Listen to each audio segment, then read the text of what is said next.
So it is the end of May 2023. I'm here at King of Games, and I wanted to start doing, instead of just recording kind of the game where I hit King of Games, as much as I do record them, I want to just talk through like the meta in the month of, and my thoughts, my observations, so like changes in the games, and then also my take if I'm enjoying something, if I'm not, what we can notice there, because in a lot of the videos, there's always entertaining conversations about like, what people don't like, and I'd love for this video to kind of serve as a forum for that too. Like, drop a comment. Are you happy with things? Do you want to happy? What specifically? And just let it flow from there. So I think that the best place to start out really is major changes to the game, and I don't mean specifically like mechanics to change, but um, usually kind of boxes or decks and things like that were released. So I would kind of classify three things here. The first kind of technically I think happened last month, but it really had the impact this month of Soulflare Lightning. The main box was released. As you may remember, really the place that impacted things is with the Orcust archetype really coming to life. If you played ranked duels at all if at all, you ran into Orcust quite a bit. It slowed down a bit later on, and the reason for that is because the Odd Eyes Challenger deck was released. It was given away one copy for free as part of the World Championship kind of promo there. It worked out nice because that deck counters Orcust fairly well, and it's a good deck. It's something you're going to be seeing in the World Championship quite a bit. Putting out a deck review on it very, very soon. So, take a look at that. But it was something that at least kind of nullified Orcust a bit, or at least took down the impact of Orcust, because Orcust jumped up to tier 1 very quickly, and when that happens, people, it can get a little turned off for one deck that just takes over, and it seems like everyone's playing it. So that was the second thing, and the third being Yugo coming to the game, and right after that having the mini box released that had the high-speed roid monsters in it.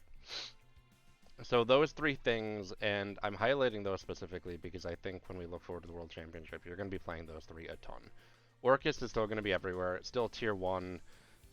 It can still be a total pain, and now the Pendulum deck can be the same way. They're very, very consistent, and especially if you go first, it can be a deck that absolutely defensively locks your opponent down, where you can stop monster effects, you can destroy monsters in their field, you can stop them from graveyard access. Like, I hope that one doesn't become toxic of, if you're going second, like, you're going to need just a perfect hand to be able to put anything on the field that you can attack with or hope to win with. So I hope that doesn't turn into the case, but at least it was something to shake up Orcust a bit. And again, high speed roid, I've played with it a little bit. I think it takes a little more understanding than simply Pendulum deck, where you just put stuff in slots and throw everything else in the field and do a little bit of Xyz summoning and that. But I already have one video up where I've got whooped by it. I've beat it a number of times, but it is very, very clearly a powerful deck. So, again, I think those are my three kind of projections for decks that you're going to see in the World Championship the most if you're playing through the qualifiers. Of course, there's going to be every deck in the world, as there always are on those type of tournaments. This is one reason that I love them. They keep it fun, they keep it fresh. You play people with, that reach King of Games every season, you reach people that don't, and it just keeps things a little bit lighter and looser than you might be used to. But of course, you might have your kind of more tournament-y decks, because I only mentioned three there, but you have ones that get a lot more play in tournaments. So specifically, I'm thinking of like the Rocket deck, really, really tournament heavy right now. Chronomali, DDD, Animat, and Sulfur being a couple of examples. I've played most of those. Not something I've featured in the channel here too much, but you'll definitely see a lot of share within the tournament of playing those.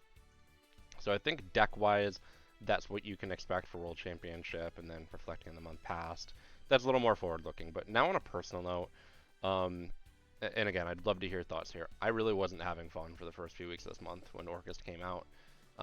The deck felt toxic. I thought it might be interesting at first because everyone's finding a different way to play it. You might be doing Crystal Beast. You might be doing Tower of Babel, where that's the focus. You might be doing Dark Magicians like I showed. I saw 100 different ways to play it, and sometimes I think that flexibility is cool because it's not always like plug and play, here are your cards, and go play it the same way. But regardless, it's still the engine with those hybrid type decks, and it's a rough archetype. So I'm glad they recognized it. I'm sure that was the plan after all to put more decks in to kind of balance it out. But yeah, I wasn't having a ton of fun.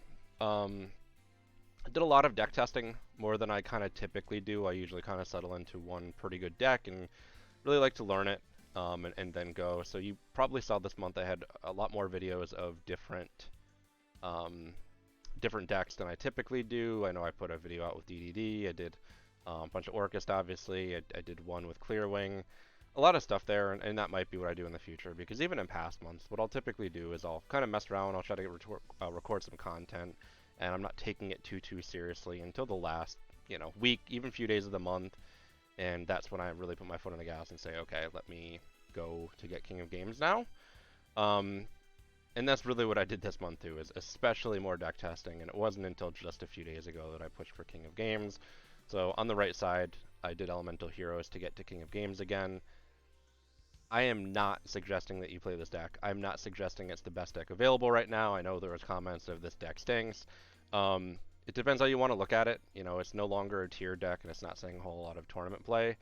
I got from Legend 1 to Legend 5, losing, I think, one game. I went up, not up and down. I've lost some, and, a little bit of a win-loss kind of chain at Legend 5, but really in the big picture, I got to King of Games within one day and did some fun stuff there. So, is it the best deck? No. Is it terrible? No, it's not. I don't think it'll be terrible for a while, just because of super polymerization.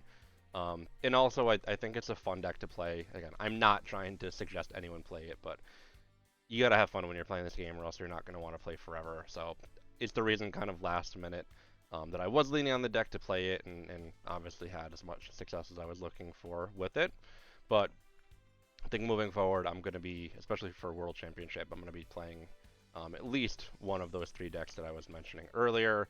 I've already fooled around with most of them quite a bit, and I think they are going to be the wave that we see for quite some time. So I think this will about wrap it up.